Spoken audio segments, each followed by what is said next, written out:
Papanoorin natin ang national costume performance ni Chelsea Manalo for the 73rd Miss Universe in Mexico City. Currently ay si Peru na, so alam mo na pag Peru na, yan na yung cue na Philippines na ang susunod. Cue nga, di ba? Oo nga. Oh my gosh! Philippines Ito na. Ito na yun. Manihalasan. Yes! Philippines! Oh. Wow. This costume depicts the history of Christian Combination of in the Philippines. The exploration from Spain and Mexico led to the Christianization of much of the country. Displaying a snippet of historic religion in Philippines. wow. May goosebumps yung may history, like, Meron siyang pa-reveal sa likod. Dagdag drama. Ang ganda. like for me, I don't mind if maliit yung parang, ano nga tawag dyan, galleon, doon sa ulo niya, ganyan. Si Chelsea kasi talaga is, doon siya sa, sa execution. Oo. Doon sa talaga mismong siya. performance Yes. and how she sells the And the national costume itself, it's very, yun nga, gagamitin na naman natin yung glossy, crystallizing. Oo. Maganda yung kulay, like hindi siya yung pop-up of green, red, ganyan. Oo.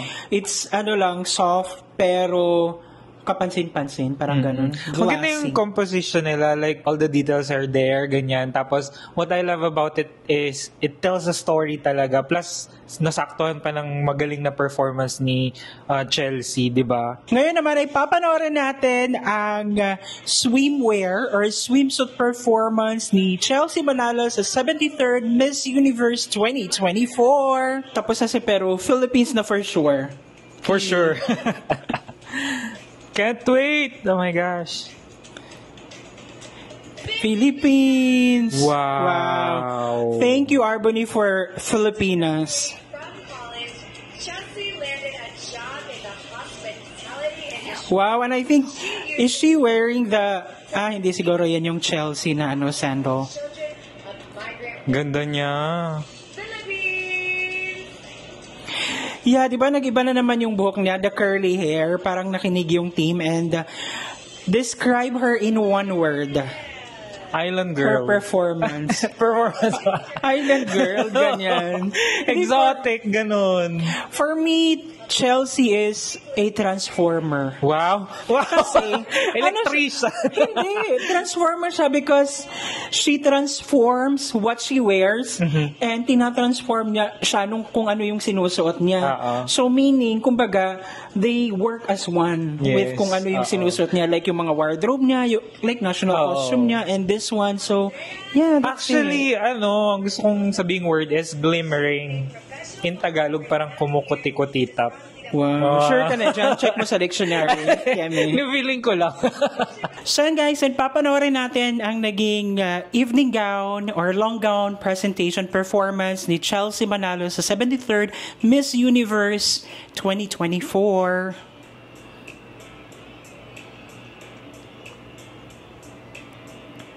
Ano kaya ito? That's Paraguay. Paraguay. Persia. Yan na. Lapit na. The stunning Peru. We have the I love it. Blue. Very blue na princess. So, dito sa part na to, they are divided into group of 6, I think. And then, yeah, so quick lang talaga glance. Wala masyadong stands, rampahan, ganyan. So, makita lang talaga yung kanilang aura. And look, talagang emote. Wow. Gusto ko yun. Talagang make use of every second, every moment. yun talaga yung ano niya, kahit na nung nanood tayo ng finals ng MUPH 2024, like it was really her night, and Yes. hopefully mag-align yung stars as the same as sa sa finals ng Miss Universe 2024. So in general, to sum it up, ano yung kutob mo sa kanyang performance for tonight? Malaki yung chance niya. Like, when the camera Pwede siyang captures mag-runner her. up. Oo. Sana. And let's just continue praying and hoping and supporting na sana ay kahit na mag-runner up or sana ay ito na nga yung hinihintay nating 5th Miss Universe crown for the Philippines. Yeah.